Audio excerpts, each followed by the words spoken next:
मैं एक नया वीडियो लेके आया हूँ जिसमें हम अल्फ़ाबेट, वावल्स और कॉन्सोनेंट के बारे में जानेंगे। और ये वीडियो अगर आप एक बार देख लेंगे तो आपको फ्यूचर में कभी भी इन सब को लेके और कभी भी कोई कन्फ्यूजन नहीं होगा। और हम लोग इस बार बहुत डिटेल में और ढंग से बात करेंगे, तो एंड तक बने रहिएगा। तो सबसे पहले हम जानेंगे कि अल्फ़ाबेट क्या होते हैं। बहुत सारे लोग अल्फ़ाबेट और लेटर्स में कंफ्यूज कर जाते हैं। कभी कभी उनको जब पूछा जाता है कि इंग्लिश में कितने अल्फ़ाबेट हैं, तो बोल देते हैं कि इंग्लिश में तो 26 अल्फ़ाबेट हैं, लेकिन वो अल्फ़ाबेट नहीं होते। पहले हमें जानना पड़ेगा कि अल्फ़ाबेट क्या होते हैं। तो आइए जानते हैं। अ सेट ऑफ लेटर्स और symbols in a fixed order used to represent the basic set of speech sounds of a language, especially the set of letters from A to Z। मतलब एक लेटर्स के या फिर symbols के जो set होते हैं, जैसे इंग्लिश में A to Z 26 लेटर्स है। ये जो 26 लेटर्स है उनका जो ये सेट है ये पूरे सेट को अल्फ़ाबेट बोलते हैं। तो कभी भी आपको क्वेश्चन किया जाए कि इंग्लिश में कितने अल्फ़ाबेट होते हैं, तो उसका जवाब कभी भी 26 नहीं होगा, क्योंकि वो सेट तो एक ही है। इसलिए वो सेट एक होने की वजह से इंग्लिश में अल्फ़ाबेट एक ही है। इसका आंसर हमेशा एक ही होगा। ठीक है। 1 the first letter of the alphabet, the base और first letter of the alphabet क्या है? ए है, आप सबको पता है। अब in English language we have 26 letters का स्पेलिंग थोड़ा सा टाइपिंग में मिस्टेक हो गया है, माफ़ कीजिएगा। LETTERS लेटर्स होगा। तो इंग्लिश लैंग्वेज में 26 लेटर्स हैं, ए से लेके जेड तक, ये हम सबको पता है। और उनको दोनों साइड में डिवाइड किया गया है। जो वावल्स हैं वो है 5 और कॉन्सोनेंट्स हैं 21, ये हम सबको पता है। अब 5 वावल क्या क्या है? AEIOU। लेकिन सवाल ये उठता है कि इन 5 को ही वावल क्यों कहा गया? B को क्यों नहीं? P को क्यों नहीं? Q को क्यों नहीं? Z को क्यों नहीं? अगर आपके मन में कभी ये सवाल आया है तो उसका जवाब आज आप सबको मिल जाएगा। AEIOU इन 5 को ही वावल बोला जाता है, क्योंकि जब हम इनका साउंड हमारे वोकल से निकालते हैं तो ये जो साउंड, ये जो हवा हमारे लंग्स से बाहर आता है, ये कभी भी कहीं पे अटकता नहीं। अब मैं कोशिश करता हूँ बोलने की, आप देखिए। हालांकि मैं थोड़ा सा फनी सुन सकता हूँ, फनी सुनाई दे सकता है मेरा वॉइस, लेकिन आप लोग बन रहिए। जैसे पहले वाला ए, दूसरा वाला ई, तीसरा वाला आई, चौथा वाला ओ, पांचवा वाला ऊ या फिर आ।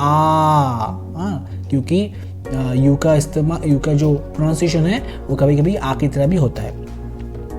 ठीक है। तो आप लोगों ने देखा कि AEIOU इन 5 का जब हम प्रोनाउंसिएशन करते हैं तो जो हवा निकालता है हमारे लंग्स से, वो कहीं भी अटकता नहीं है। लेकिन बाकी जो शब्द है उनको आप बोलेंगे तो आपका जो वोकल्स है या फिर वो जो हवा लंग्स से बाहर आते हैं वो कभी ना कभी अटकते हैं। उसके बारे में हम बाद में बात करते हैं। तो इसी वजह से AEIOU इन साउंड्स को वावल कहा गया है। अब कॉन्सोनेंट जो है, कॉन्सोनेंट कितने होते हैं? 21। कौन कौन से? B, C, D, F, G, J, K, L, M, N, P, Q, S, T, V, X, Z और कभी कभी H, R, W और Y को भी।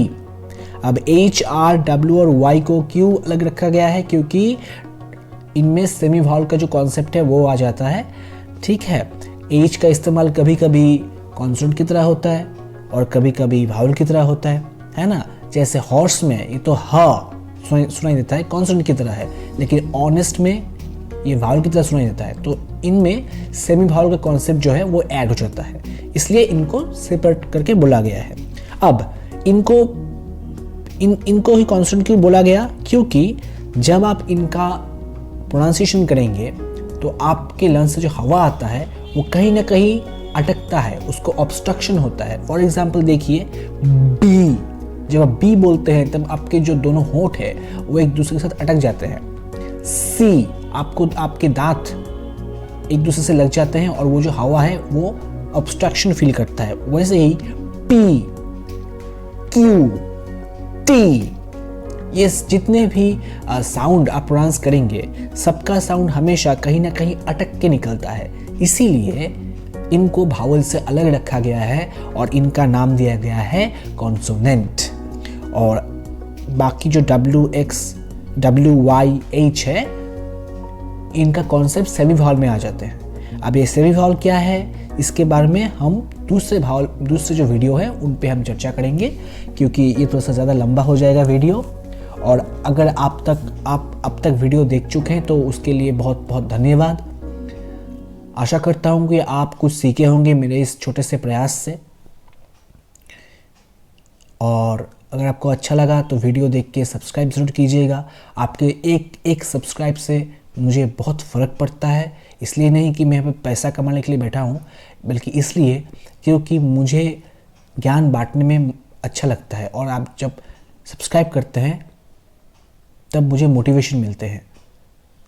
तो आप अगर मेरे काम को सपोर्ट करना चाहते हैं तो प्लीज़ सब्सक्राइब कीजिएगा, मुझे अच्छा लगेगा। दोस्तों का शेयर कीजिएगा इस ज्ञान को, अपने घर में अपने भाई बहन, दीदी, जो भी है, आपके घर में कोई बच्चा है तो उसको भी ये सिखाइएगा, क्योंकि बेसिक नॉलेज अंदर से तैयार होना बहुत ज़रूरी है, बचपन से तैयार होना बहुत ज़रूरी है। तो ये शेयर कीजिएगा अच्छा लगे तो, और मिलते हैं अगले वीडियो में। तब तक के लिए धन्यवाद।